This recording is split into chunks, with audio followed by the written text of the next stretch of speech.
മതദർശനത്തിൽ അഥവാ വിശുദ്ധ ഖുർആനിൻ്റെയും ഇസ്ലാമിക ദർശനത്തിലും സാമ്പത്തിക വിനിമയത്തിൻ്റെ ആശയങ്ങൾ എന്താണ്? ഇതാണ് വളരെ ചുരുങ്ങിയ സമയം കൊണ്ട് സൂചിപ്പിക്കുവാനുള്ളത്.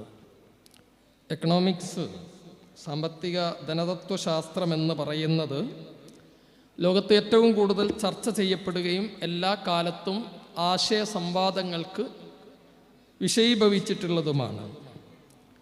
ലോകത്തുള്ള എല്ലാ സാമ്പത്തിക ദർശനങ്ങളിൽ നിന്നും ഒരു മനുഷ്യനെ ഇസ്ലാമിക സാമ്പത്തിക ദർശനം വ്യതിരിക്തമാക്കുന്നത് അവനിലേക്ക് ഇട്ടുകൊടുക്കുന്ന ചിന്ത, എല്ലാവർക്കും ഉള്ള ഒരു അഭിപ്രായമുണ്ട്.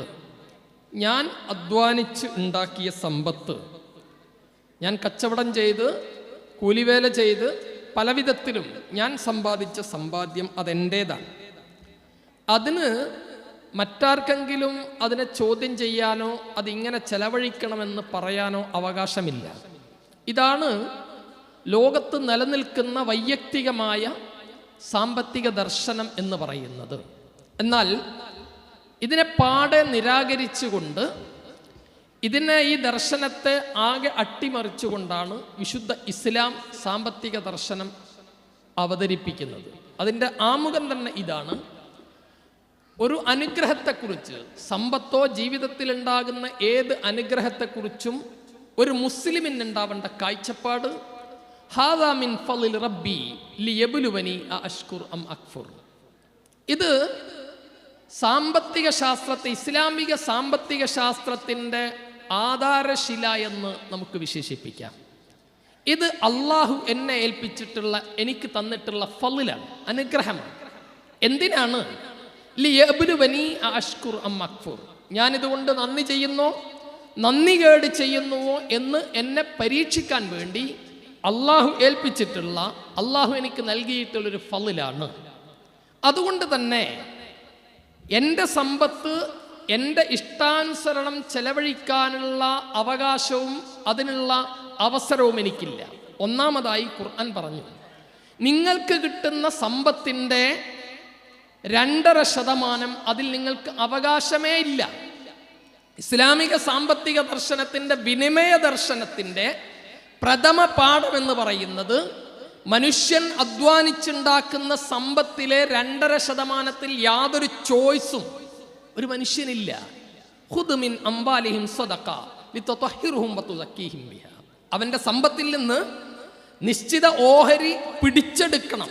അത് എൻ്റെ സമ്പത്ത്, എനിക്ക് 2 ലക്ഷം രൂപ കയ്യിലുണ്ട്, അതിൽ ആർക്കൊക്കെ കൊടുക്കണം എന്നെനിക്ക് തീരുമാനിക്കാം. പക്ഷേ അതിൻ്റെ 5000 രൂപ മാറ്റിവെച്ചിട്ടേ പറ്റൂ. 1,95,000 രൂപക്ക് എങ്ങനെയൊക്കെ എന്ന് തീരുമാനമെടുക്കാൻ എനിക്ക് അവകാശമുണ്ട്. ബാക്കി 5000 രൂപ ആർക്ക് കൊടുക്കണം, എപ്പോൾ കൊടുക്കണം, എങ്ങനെ കൊടുക്കണം എന്നൊന്നും തീരുമാനിക്കാൻ എനിക്ക് അവകാശമില്ല. അതിനെയാണ് സക്കാത്ത് എന്ന് പറയുന്നത്. അതിൻ്റെ അവകാശികൾ ആർക്കാണ് കൊടുക്കേണ്ടത്? എൻ്റെ ഉമ്മാൻ്റെ ജ്യേഷ്ഠത്തിയുടെ മകൾക്ക് ഒരു കല്യാണം ഉണ്ട്, അതിന് സമ്മാനം കൊടുക്കണം, അതിന് ഞാൻ ഈ സക്കാത്തിൻ്റെ പൈസയിൽ നിന്ന് എടുത്ത് കൊടുക്കാം, തീരുമാനിക്കാൻ എനിക്ക് അവകാശമില്ല. ഇന്നമസ് സദഖാത്തു ലിൽ ഫുഖറാഇ വൽ മസാകിൻ എന്ന് തുടങ്ങിയിട്ട് 8 വിഭാഗം ആളുകളെ പറഞ്ഞു, അവർക്ക് മാത്രമേ കൊടുക്കാവൂ, അതിൻ്റെ സമയത്തെ കൊടുക്കാവൂ, അതുപോലെ തന്നെ ആ നിശ്ചിത ഓഹരി തന്നെ കൊടുക്കണം എന്ന് പറഞ്ഞാൽ മനുഷ്യ സമ്പത്തിൻ്റെ വിനിമയത്തിൽ അവൻ്റെ സമ്പത്തിൻ്റെ നിശ്ചിത ഓഹരിക്ക് മനുഷ്യന് അവകാശമില്ല എന്നർത്ഥം. തീരുമാനമെടുക്കാൻ പോലും അവന് അവകാശമില്ല. അത് കഴിയുമ്പോൾ പിന്നീടുള്ളത് മനുഷ്യൻ്റെ വിനിമയം എന്ന് പറയുന്നതിൽ ഒന്നാമത്തേത്, നിങ്ങൾ സ്വന്തം കുടുംബത്തിന് വേണ്ടി ചെലവഴിക്കുന്നത്, സ്വന്തം ആവശ്യങ്ങൾക്ക് വേണ്ടി ഇവിടെയാണ് അധ്വാനിക്കുന്ന മനുഷ്യന് ആശ്വാസം കിട്ടുന്ന ഒരു വചനം വിശുദ്ധ ഖുർആൻ അല്ലെ റസൂലുള്ളാഹി സ്വല്ലല്ലാഹു അലൈഹി വസല്ലമ സൂചിപ്പിക്കുന്നത്. നേരത്തെ ഇവിടെ സൂചിപ്പിച്ചല്ലോ. അത് റസൂലുള്ളാഹി സ്വല്ലല്ലാഹു അലൈഹി വസല്ലമ സുഹൃത്തുക്കൾക്ക് കൈ കൊടുക്കും. നമ്മൾ സാധാരണ കൈ കൊടുക്കുന്ന പോലെ കൈ കൊടുക്കും. മദീനയിലെ അങ്ങാടിയിലൂടെ നടക്കുമ്പോൾ റസൂലുള്ള ഒരു മനുഷ്യന് കൈ കൊടുത്തു. അപ്പോൾ കൈക്ക് ഭയങ്കര ഉരം കാണും, ഭയങ്കര കട്ടി കാണും. ചോദിച്ചു, എന്താണ്? അള്ളാന്റെ റസൂലെ, ഞാൻ അധ്വാനിച്ചപ്പോൾ എൻ്റെ കയ്യിലുണ്ടായിട്ടുള്ള തഴമ്പാണത്. അപ്പോൾ റസൂലുള്ള 2 കരങ്ങളും ഉയർത്തിപ്പിടിച്ചിട്ട് സ്വഹാബത്തിനോട് ചോദിച്ചു, അള്ളാഹുവും അവന്റെ റസൂലും ഏറ്റവും ഇഷ്ടപ്പെടുന്ന കരങ്ങൾ നിങ്ങൾക്ക് കാണണമോ?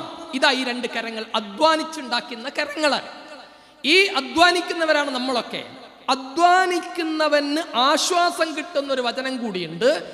നിന്റെ മക്കൾക്ക്, നിന്റെ ഭാര്യയ്ക്ക് കൊടുക്കുന്ന ഒരു ലക്കമത്ത്, ഒരു പിടി ഭക്ഷണത്തിന് അള്ളാഹുവിൻ്റെ അടുക്കൽ നിനക്ക് പ്രതിഫലമുണ്ട് എന്ന് പറഞ്ഞാൽ, നാം അധ്വാനിച്ചിട്ട് കുടുംബത്തിലേക്ക് ചെലവഴിക്കുന്നത്, നമുക്ക് സ്വന്തം ആവശ്യത്തിന് വേണ്ടി ചെലവഴിക്കുന്നതിന് പ്രതിഫലമുണ്ട് എന്ന് പഠിപ്പിച്ച മതമാണ് ഇസ്ലാം. അവിടെയാണ് എങ്ങനെയാണ് കുടുംബത്തിന് വേണ്ടി അല്ലെങ്കിൽ സ്വന്തത്തിന് വേണ്ടി ചെലവഴിക്കേണ്ടത്. വിശുദ്ധ ഖുർആൻ സൂചിപ്പിച്ചു, നിങ്ങള് പെരടിയിലേക്ക് കൈവച്ച് കിട്ടുന്ന അറുപിശുക്കന്മാരാവാൻ പാടില്ല. ആരാ ഒരു നല്ല ഡ്രസ്സ് വാങ്ങിയിടുന്നതിനെ കുറിച്ച് റസൂലുള്ളാഹി സ്വല്ലല്ലാഹു അലൈഹി വസല്ലമയുടെ മുന്നിൽ അബൂബക്കർ സിദ്ദീഖ് റളിയല്ലാഹു അൻഹു ചോദിക്കുന്നുണ്ടല്ലോ. അഹങ്കാരത്തെ കുറിച്ച് പറഞ്ഞപ്പോൾ റസൂലുള്ളാഹിനോട് അബൂബക്കർ സിദ്ദീഖ് റളിയല്ലാഹു അൻഹു ചോദിക്കുന്നുണ്ട്, എന്താണ് ഞാനൊരു നല്ല ഷർട്ട് വാങ്ങിയിടുന്നത്, നല്ല ചെരുപ്പ് ധരിക്കുന്നത്, ഇത് ദൂർത്തായി പോകുമോ റസൂലേ? ഇത് അഹങ്കാരമായി പോകുമോ റസൂലേ? അള്ളാന്റെ റസൂലിന്റെ മറുപടി എന്താ? ഇന്നല്ലാഹ ജമീലുൻ വയുഹിബ്ബുൽ ജമാൽ. അള്ളാഹ് സുന്ദരനാണ്, സൗന്ദര്യം ഇഷ്ടപ്പെടുന്നവനാണ്. അവനവന് വേണ്ടി ആവശ്യത്തിന് ചെലവഴിക്കണമെന്നാണ് റസൂലുള്ളാഹി സ്വല്ലല്ലാഹു അലൈഹി വസല്ലമ സൂചിപ്പിച്ചിട്ടുള്ളത്. എൻ്റെ പ്രിയപ്പെട്ട സഹോദരങ്ങൾ, എന്നോട് ക്ഷമിക്കുക. അബൂ സുഫിയാൻ റളിയല്ലാഹു അൻഹു, അദ്ദേഹം പിന്നീട് ഇസ്ലാം മതം സ്വീകരിച്ചു. കുറെ കാലം ഇസ്ലാമിന്റെ ശത്രുവായി പിന്നീട് ഇസ്ലാം മതം സ്വീകരിച്ചു. ഇസ്ലാം മതം സ്വീകരിച്ചിട്ട് പിന്നീട് അബൂ സുഫിയാന്റെ ഭാര്യ റസൂലുള്ളാഹി സ്വല്ലല്ലാഹു അലൈഹി വസല്ലമയുടെ മുന്നിൽ വന്നിട്ട് ഒരു പരാതി പറയുന്നുണ്ട്. അള്ളാഹുവിന്റെ റസൂലേ, ഇന്ന അബാ സുഫിയാൻ റജുലുൻ ഷഹീഹുൻ. അള്ളാന്റെ റസൂലേ, അബൂ സുഫിയാൻ ഒരു പിശുക്കനായ മനുഷ്യനാണ്. എനിക്കും കുടുംബത്തിനും വേണ്ടതൊന്നും ഇയാൾ തരുന്നില്ല. അപ്പോ എൻ്റെ പ്രിയപ്പെട്ട സഹോദരിമാരെ, ഇനി ഞാൻ പറയുന്നത് നിങ്ങൾ പ്രായോഗികമാക്കാൻ വേണ്ടി പറയുന്ന ഒരു ദർശനം പറയുകയാണ്. അബൂ സുഫിയാന്റെ ഭാര്യ പറഞ്ഞു, അള്ളാഹുവിൻ്റെ റസൂലെ, ഞാൻ അബൂ സുഫിയാന്റെ പോക്കറ്റിൽ നിന്ന്, കീശയിൽ നിന്ന് അയാൾ അറിയാതെ എനിക്കും കുടുംബത്തിനും ആവശ്യമുള്ളത് ചിലപ്പോൾ എടുക്കാറുണ്ട്, അത് തെറ്റാണോ എന്ന്. അള്ളാഹിൻ്റെ റസൂല് പറഞ്ഞു, ഹുദ് മാ യക്ഫീകി, നിനക്ക് ആവശ്യമുള്ളത് നീ എടുത്തോളൂ എന്നാണ് അള്ളാഹുവിൻ്റെ റസൂൽ സല്ലല്ലാഹു അലൈഹി വസല്ലമ സൂചിപ്പിച്ചിട്ടുള്ളത്. പ്രായോഗികമാക്കാൻ വേണ്ടിയിട്ടുള്ളതല്ല, ഒരു വിജ്ഞാനം പറഞ്ഞു തന്നൊന്ന് മാത്രമേ ഉള്ളൂ. എന്തായി പറഞ്ഞതിൻ്റെ അർത്ഥം? നിന്റെ പെരടിയിലേക്ക് കൈവച്ച് കെട്ടരുത്. ഇനി പറയുന്ന മറ്റൊരു കാര്യം കൂടി ഉണ്ട് കേട്ടോ. ഒരു മാസം പിന്നെ 10,000 രൂപ 25,000 രൂപ ശമ്പളം ഉണ്ട്. എങ്ങനെയാ ചെലവഴിക്കേണ്ടത്? യാതൊരു പ്ലാനും ഇല്ലാതെ, ഒരു പ്ലാനും ഇല്ലാതെ കിട്ടിയത് മുഴുവൻ ചെലവഴിച്ച് തീർക്കുന്ന പല മുസ്ലിം ഉമ്മത്തിലും ഇത് വളരെ ഗൗരവത്തോടു കൂടി ആലോചിക്കേണ്ട ഒരു വിഷയമുണ്ട്. സാമ്പത്തിക പ്ലാനിങ് എന്ന് പറയുന്നത് ഇല്ലാത്തത് കാരണം കടക്കണിയിൽ കുടുങ്ങിപ്പോകുന്ന ഒരുപാട് കുടുംബങ്ങളെ കാണാം. ഖുർആൻ വെച്ചിട്ടുള്ള ഇസ്ലാമിക ദർശനത്തിലെ സാമ്പത്തിക വിനിമയത്തിന്റെ ഒന്നാമത്തെ അടിവേരെന്ന് പറയുന്നത് നിങ്ങളുടെ നിലനിൽപ്പിനെ, ഖുർആൻ സമ്പത്തിനെ കുറിച്ച് സൂചിപ്പിച്ചത് തന്നെ അങ്ങനെയാണ്. നിങ്ങളുടെ നിലനിൽപ്പിന് ആധാരമായിട്ട് അള്ളാഹു കണക്കാക്കിയിട്ടുള്ള ധനം 2 കാര്യം അതിൽ പറഞ്ഞു. ഒന്ന്, നിങ്ങൾ വിവേകമതികളെയല്ലാതെ അത് ഏൽപ്പിക്കരുത്. ഗൾഫുകാരായ സഹോദരങ്ങൾ നാട്ടിലേക്ക് പൈസ അയക്കുന്നു. ആരുടെ പേരില? +2 പഠിക്കുന്ന, ഹൈസ്കൂളിൽ പഠിക്കുന്ന കുട്ടികളുടെ പേരിൽ പൈസ അയച്ച് അവസാനം അതിൻ്റെ ഒരു നിയന്ത്രണം പോലും ഇല്ലാത്ത അവസ്ഥയിലേക്ക് പോകുന്ന ദുരന്തപൂർണമായ കാഴ്ച ഉണ്ടാകാറുണ്ട്. 10-25 കൊല്ലവും ഗൾഫിൽ നിന്നിട്ട് തിരിച്ചു വരുമ്പോൾ ഒന്നുമില്ലാതെ വരുന്ന ആളുകളുടെ അനുഭവം ഉണ്ടാവാറുണ്ട്. ഇവിടെയാണ് ഇസ്ലാം, ഇത് മതം, ഇസ്ലാം കൃത്യമായ ഒരു വീക്ഷണം ഈ മനുഷ്യന് കൊടുത്തിട്ടുണ്ട്. നീ ഫുള്ളായിട്ട് മുഴുവനായിട്ട് കൈ അയച്ചിടുന്ന രൂപത്തിലാവരുത്. എന്തിനാണ് ചെലവഴിക്കുന്നത്, എങ്ങനെയാണ് ചെലവഴിക്കുന്നത് എന്ന കൃത്യമായ പ്ലാനിങ്ങോടുകൂടി മാത്രമേ പാടുള്ളൂ. ഒന്ന്, മിതമായിരിക്കണം. അതാണ് ഖുർആൻ സൂചിപ്പിച്ച ഒരു കാര്യമുണ്ട്. വലാ തുബദ്ദിർ, നിങ്ങൾ മിതവ്യം ചെയ്യരുത്. ഭക്ഷണത്തിൻ്റെ കാര്യത്തിൽ, ഏത് വിഷയത്തിലാണെങ്കിലും അമിതമായി ദൂർത്തടിക്കുന്ന കാര്യങ്ങൾ ഉണ്ടാകരുത്. 1. 2, സമ്പത്തിൻ്റെ വിനിമയ രംഗത്ത് ഇസ്ലാം മുന്നോട്ട് വെക്കുന്ന മർമ്മപ്രധാനമായ ഒരു കാഴ്ചപ്പാട്, ഞാൻ ചെലവഴിക്കുന്ന 10 രൂപ അത് ഹറാമിലേക്ക് എത്തുകയില്ല എന്ന് ഉറപ്പുവരുത്താനുള്ള നിർബന്ധമായ ബാധ്യത ഓരോ മനുഷ്യനുമുണ്ട്. നമ്മുടെ മക്കൾക്ക് കൊടുക്കുന്നത്, ഭാര്യക്ക് കൊടുക്കുന്നത്, അല്ലെങ്കിൽ ഏത് രൂപത്തിൽ ചെലവഴിക്കുന്നത് അത് ഹറാമായി പോവുകയില്ല എന്നും ദൂർത്തായി പോവുകയില്ല എന്നതും മൂന്നാമത്തെ ഒന്നുകൂടി ഇതിൻ്റെ കൂടെ വായിക്കേണ്ടതുണ്ട്.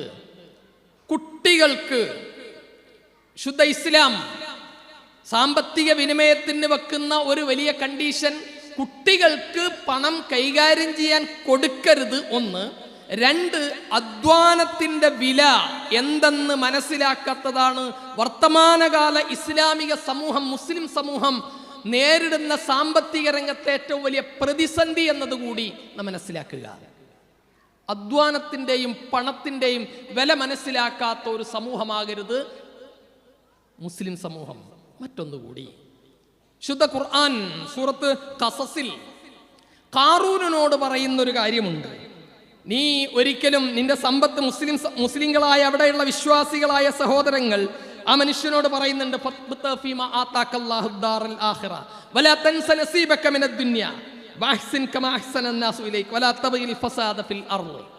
ഓരോന്നും ഓരോ തത്വശാസ്ത്രമാണ്. 1, നിന്റെ സമ്പത്ത് കൊണ്ട് നീ ഭൂമിയിൽ കുഴപ്പമുണ്ടാക്കരുത്. എന്താണ് ഈ പറഞ്ഞത്? വിശാലമായ അർത്ഥം ഉൾക്കൊള്ളുന്നൊരു ആശയമാണ്. ഞാൻ മാർക്കറ്റിൽ പോയിട്ട് വില ചോദിക്കാതെ, അല്ലെങ്കിൽ കൃത്യമായ വില നിലവാരത്തെക്കുറിച്ച് ആലോചിക്കാതെ മത്സ്യം വാങ്ങുന്നത്, പച്ചക്കറി വാങ്ങുന്നത് ഹറാമാണ്. എന്താ കാരണം? വലാ തബ്ഗിൽ ഫസാദ ഫിൽ അർള്, നിന്റെ സമ്പത്ത് കൊണ്ട് ഭൂമിയിൽ നീ കുഴപ്പമുണ്ടാക്കരുത്. നാട്ടിലുണ്ടാകുന്ന വിലക്കയറ്റങ്ങളുടെ മർമ്മപ്രധാനമായ കാരണം എന്തെന്ന് ചോദിച്ചാൽ, വിലയെക്കുറിച്ച് അല്ലെങ്കിൽ അങ്ങാടി നിലവാരങ്ങളെ നിയന്ത്രിക്കാതെ സമ്പത്തുള്ള ആളുകൾ ആവശ്യം പോലെ ചെലവഴിക്കുന്ന ഘട്ടം വന്നാൽ നിങ്ങൾക്കല്ല അതിൻ്റെ കുഴപ്പം. നിങ്ങളുടെ പിന്നാലെ മാർക്കറ്റിലേക്ക് വരുന്ന മനുഷ്യൻ വിലക്കയറ്റത്തിൻ്റെ കെടുതി അനുഭവിക്കേണ്ടി വരും. അതിൻ്റെ ശിക്ഷ എനിക്ക് കിട്ടും. ഇത് ഒരു ചില്ലറ വിഷയമല്ല.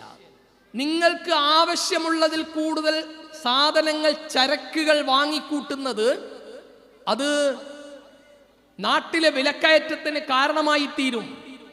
അത് ഭൂമിയിൽ ഫസാദ് ഉണ്ടാക്കലാകും. ഇന്ന് എന്നോട് ക്ഷമിക്കുക, പലരും ഈ റിയൽ എസ്റ്റേറ്റ് രംഗത്ത് കച്ചവടം ചെയ്യുന്ന ആളുകളൊക്കെ ഉണ്ടാവും.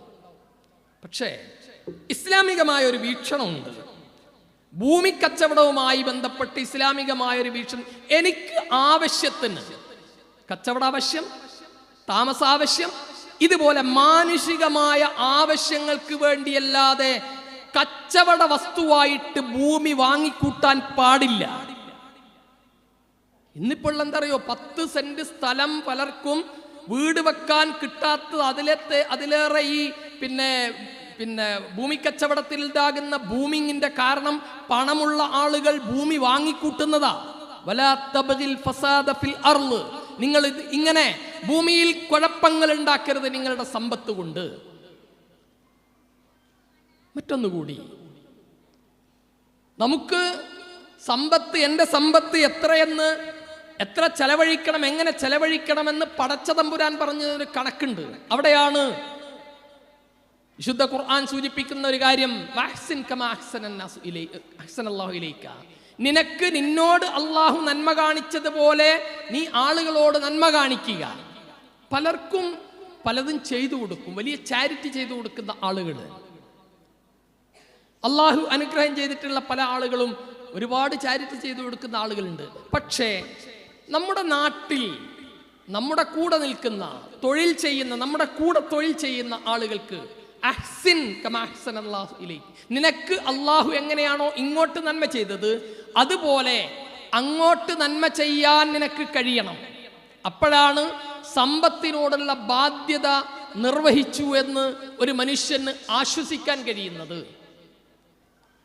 കൂടെ വായിക്കേണ്ട ഒന്നുകൂടി, നിന്റെ സമ്പത്ത് കൊണ്ട് പരലോകത്തെ തേടാൻ കഴിയണം. ഇതൊക്കെ പറഞ്ഞത് 97% കൊണ്ടാട്ടോ. കിട്ടുന്നതിലെ 2.5% എനിക്ക് യാതൊരു വിധത്തിലുമുള്ള അവകാശങ്ങളും അധികാരങ്ങളും അതിലില്ല. ബാക്കിയുള്ള 97% നിന്റെ കുടുംബത്തിന് കൊടുക്കുന്നതിന് അള്ളാഹുവിൻ്റെ അടുക്കൽ പുണ്യമുണ്ട്. എന്നാൽ ചെലവഴിക്കുന്നത് അമിതമായി പോകരുത്. ഇന്ന് കാണുന്ന കല്യാണ മാമാങ്കങ്ങളാണെങ്കിലും ധൂർത്തുകളാണെങ്കിലും ഒക്കെ പ്രിയപ്പെട്ട ഇസ്ലാഹി സുഹൃത്തുക്കളെ, നമുക്ക് നെഞ്ചത്ത് കൈവച്ച് പറയാൻ കഴിയുമോ, നിങ്ങൾ എന്തിനാ മുജാഹിദുകളായത്, നിങ്ങൾ എന്തിനാ ഇസ്ലാഹികളായത്? നമ്മൾ ഇസ്ലാഹികളായത് ഏതെങ്കിലും ഒരു സംഘടനയെ ശക്തിപ്പെടുത്താനല്ലല്ലോ, അള്ളാഹുവിൻ്റെ പരലോകം മാത്രം ലക്ഷ്യം വെച്ചിട്ടാണ്. അത് നെഞ്ചത്ത് കൈവെട്ടുന്നിടത്ത് മാത്രമാണോ? അല്ലെങ്കിൽ നമസ്കാരത്തിന്റെ ശേഷം കൂട്ടപ്രാർത്ഥന നടത്താത്തിടത്ത് മാത്രമാണോ പരലോകത്തെ രക്ഷ? അതോ ജീവിതത്തിന്റെ നിഖില മേഖലയിലും അള്ളാഹുവിൻ്റെ അജ്ഞാനുവർത്തികളായി ജീവിക്കുമെന്ന് ഉറപ്പ് കൊടുക്കുന്നിടത്തോ? എങ്കിൽ എൻ്റെ കല്യാണത്തിന് ആവശ്യത്തിൽ കൂടുതൽ ചെലവഴിക്കുന്ന 10 രൂപ മുജാഹിദുകളുടെ കല്യാണങ്ങൾക്ക് പടക്കം പൊട്ടുന്നുവെങ്കിൽ, മുജാഹിദുകളുടെ കല്യാണങ്ങൾക്ക് ഗാനമേളകൾ നടക്കുന്നുവെങ്കിൽ, പ്രിയപ്പെട്ടവരെ, ഖുർആൻ പഠിതാക്കളെന്ന് പറഞ്ഞ് അഭിമാനിക്കാനുള്ള അവകാശം നമുക്കില്ല. ഇന്നൽ മുബദ്ദിരീന കാനൂ ഇഖ്വാനശ് ശയാത്തീൻ, പിശാചിന്റെ ചങ്ങാതിമാരാണ് ചെലവഴിക്കുന്നിടത്ത് ദൂർത്ത് വെക്കുന്നവർ. ഇവിടെയാണ് 2 കാര്യം ഞാൻ നേരത്തെ സൂചിപ്പിച്ചത്. ഒന്ന്, ദൂർത്ത് പാടില്ല.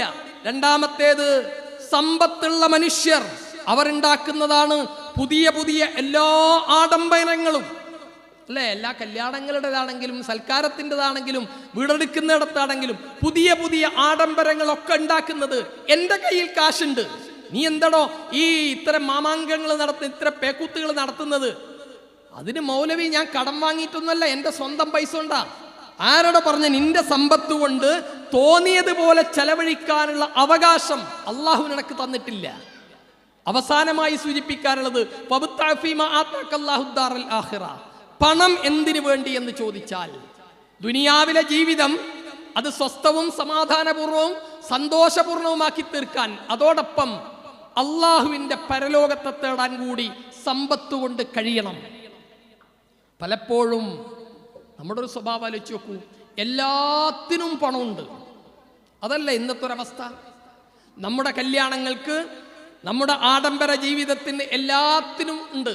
പലപ്പോഴും അള്ളാഹുവിൻ്റെ മാർഗത്തിൽ 10 രൂപക്ക് ചോദിക്കുമ്പോൾ അവിടെയാണ് നമ്മുടെ സകല ദാരിദ്ര്യവും പുറത്തു വരുന്നത്, അല്ലേ? ചിലർക്കൊക്കെ നമ്മുടെ ദീനിയായ കാര്യങ്ങൾക്ക് വേണ്ടിയിട്ട് പോയി ചോദിച്ചാൽ തിരിച്ചു വരുമ്പോൾ ഇയാൾക്ക് എന്തെങ്കിലും അങ്ങോട്ട് കൊടുത്താലോ എന്ന് തോന്നിപ്പോവും. അമ്മാതിരി ദാരിദ്ര്യമാണ് പറയണത്, അല്ലേ? പരലോകത്തെ തേടാൻ സാധിക്കണം. അതുകൊണ്ടല്ലേ റസൂലുള്ളാഹി വിശുദ്ധ ഖുർആനിൽ സൂറത്ത് മുനാഫിക്കൂനിൽ എല്ലാ വെള്ളിയാഴ്ചയും നമ്മൾ മിക്കവാറും കേൾക്കുന്ന ഒരായത്തുണ്ട്, വൻഫിഖൂ മിമ്മാ റസഖ്നാകും മിൻ ഖബ്ലി അൻ യഅതിയ അഹദകുൽ മൗത്ത് ഫയഖൂല റബ്ബി ലൗലാ അഖർതനി ഇലാ അജലിൻ ഖരീബ്. പടച്ചോന്റെ മാർഗത്തിലേക്ക് ചെലവഴിക്കാൻ അതിന് കിട്ടുന്ന അവസരങ്ങൾ എത്രയാണോ കിട്ടുന്നത്, ആ കിട്ടുന്ന അവസരങ്ങളെ നാം ഉപയോഗപ്പെടുത്തുക. അപ്പോഴാണ് സാമ്പത്തിക വിനിമയത്തിൽ ഒരു ഇസ്ലാമികമായ മാർഗം സ്വീകരിച്ചു എന്ന് ഉറപ്പുവരുത്താൻ നമുക്ക് കഴിയുന്നത്. അള്ളാഹു അനുഗ്രഹിക്കുമാറാവട്ടെ. വാഹിർ ദഅവാന അനിൽ ഹംദുലില്ലാഹി റബ്ബിൽ ആലമീൻ. അസ്സലാമു അലൈക്കും വറഹ്മത്തുള്ളാഹി.